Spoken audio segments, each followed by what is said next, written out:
সম্মানিত ওলামায়ে কেরাম ও তাওহীদি জনতা, আজকে আমরা দুঃখের সঙ্গে এই জায়গায় দাঁড়িয়েছি।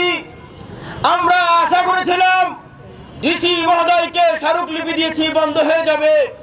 আমরা আশা করেছিলাম পুলিশ কমিশনারকে দিয়েছি, বন্ধ হয়ে যাবে। কিন্তু আমরা